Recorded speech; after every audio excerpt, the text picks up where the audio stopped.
crazy ass story time about how my best friend's parents walked in on me sleeping with my best friend's brothers. And yes, I said brothers. So my freshman year, I became best friends with this girl. And she had two older, hot ass brothers. One was in college, and one was a senior.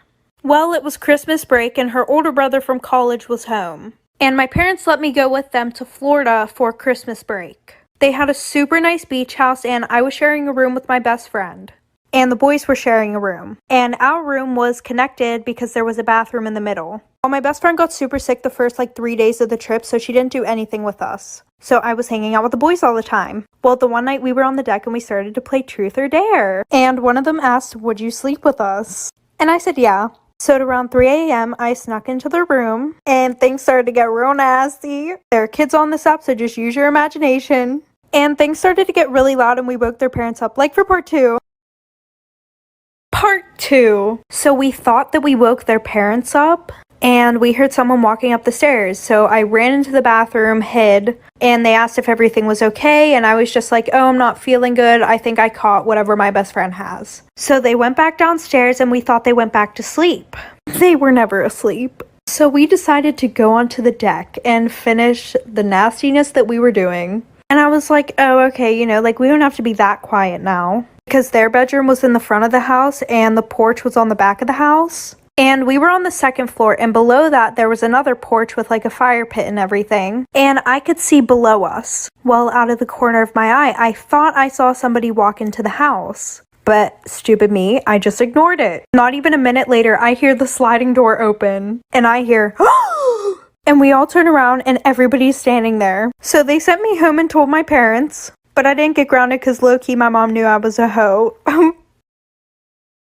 Story time about how I hooked up with a guy in my science teacher's closet. So my whole grade went on this field trip, and everybody was dressing super nice, wearing a dress. And I wore a dress that day, even though I was more of a leggings and t-shirt kind of gal. And I wore spandex under because I hated not being able to move around. Well, after our field trip, everybody's jumping around on the bus, I don't care what I'm doing because I have shorts on under my dress. And after school that day, I get a text from one of the popular boys. And he goes, "I'm really physically attracted to you." And I was like, oh, same, period. And he was like, "Wanna hook up tomorrow?" And I was like, during school? He goes, "Yeah, I have a place where we can hook up." And I wasn't really experienced with boys. So I was like, fuck it, if I'm gonna experiment, it's gonna be with you. Cause he was really hot. So the next day I meet him during lunch. And he takes me to this one spot, but we couldn't hook up there because it wasn't blocked off like it usually is. So we go to my science teacher's room, and right after we hook up, our science teacher walks in.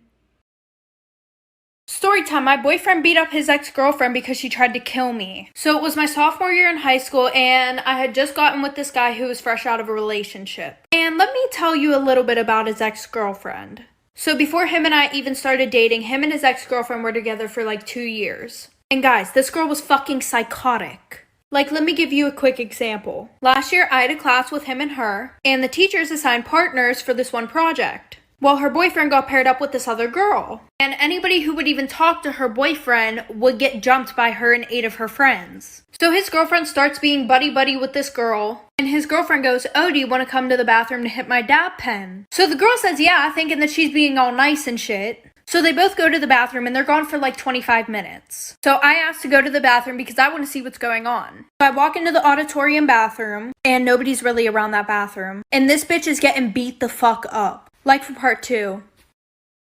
Okay, part 2. Okay, so like I said, I walk in and this bitch is getting her shit rocked. There were 5 girls in there beating the shit out of her. All of them just look at me, so I walk out and go back to the classroom. And the one girl went to the hospital and the other girl got suspended. So back to present day. So after school that day, I get a ride with him and his friends to his house.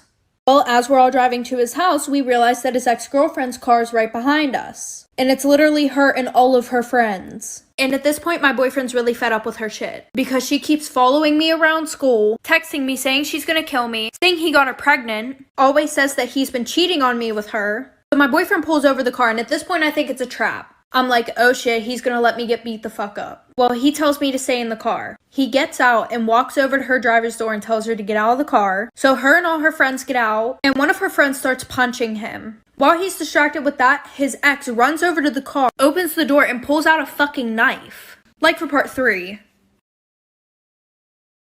Okay, part 3. She fucking has a knife up to my neck, screaming at me. And I'm staying quiet as fuck because I do not want to get my throat slit by this bitch. So all I see is my boyfriend rip this bitch out of the car and start stomping her in the fucking ground. And whenever he went and ripped her out of the car, the knife like slashed my leg open, so there's fucking blood everywhere. And we're like at the beginning of his cul-de-sac, so all the fucking neighbors are outside watching him stomp this bitch into the ground. And then one of her friends comes around the other side of the car, grabs me by my hair, rips me out of the car, starts beating the shit out of me. So then one of his friends starts beating up that bitch too. So obviously the cops were called. My boyfriend went to jail. She also went to jail. And after that happened, my parents made me move schools. But after that, word got around that they were dating again. Good luck to the next bitch.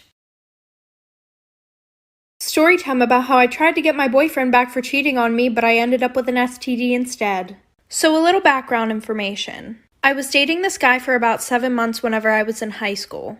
And I would always hang out with him, his guy friends, and their girlfriends. Well, the one night we were hanging out at my house and he kept checking my phone. And he said it was because he was waiting for his mom to text my phone. So then he had to go to the bathroom and he asked to take my phone with him. And I said no because that's weird as fuck. So while he's in the bathroom, I get a text from a random number. And it's a bunch of videos that my boyfriend took of him doing the nasty with other girls. And there were like 15 videos, all different girls. So by this time he's been in the bathroom for like 15 minutes. So I go to confront him while he's in the bathroom, like I do not care at this point. And he's gone. My bathroom window is wide open. My curtains are broken. So then I start to text all of his best friends. Like for part 2.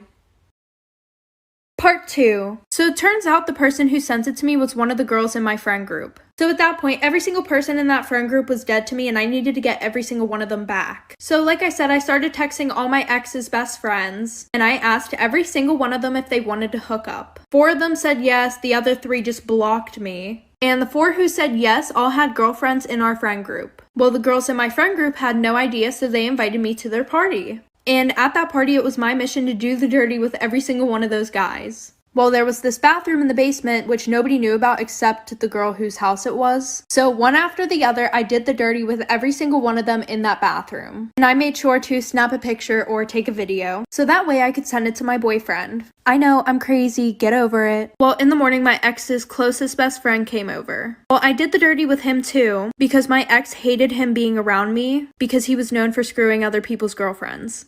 Okay, there's gonna be a part 3. Part 3. So a week later, I started having some problems down there. So I had my mom take me to the doctors. Turns out I have a fucking STD. And nobody knew about it, at least not yet. Well, my boyfriend came over that same day asking if we could get back together. So I thought, what an even better way to get back at him. Give him what I have. Mind you, I was still hooking up with all 4 of his best friends.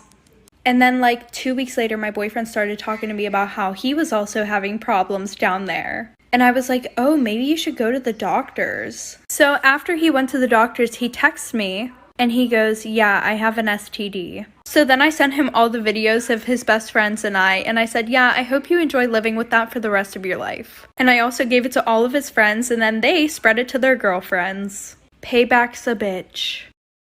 Crazy ass story time about how I almost got away with sneaking out. A little background information. It was the summer of my sophomore year in high school, and my parents are super strict. Like, they had a tracker on my phone, they had a tracker in my car, they have cameras all over my house, and my curfew was 7:30 even on weekends. Well, this boy that I really liked was throwing this party. And I begged my parents to go, and of course they said no. So my friends and I came up with this elaborate plan on how I was going to sneak out of my house and go to this party. Well, one of my friend's brothers had his license. So at 11 o'clock, after everybody fell asleep, they parked in my neighbor's driveway. Before everybody fell asleep, I made sure to put my ladder up to my window from my bathroom. And because it was in the back of the house, there were really no cameras around there. Well, skip ahead, I couldn't get down the ladder. So my friend's brother had to come around and try to move the ladder. But I was still too scared to go down the ladder by myself.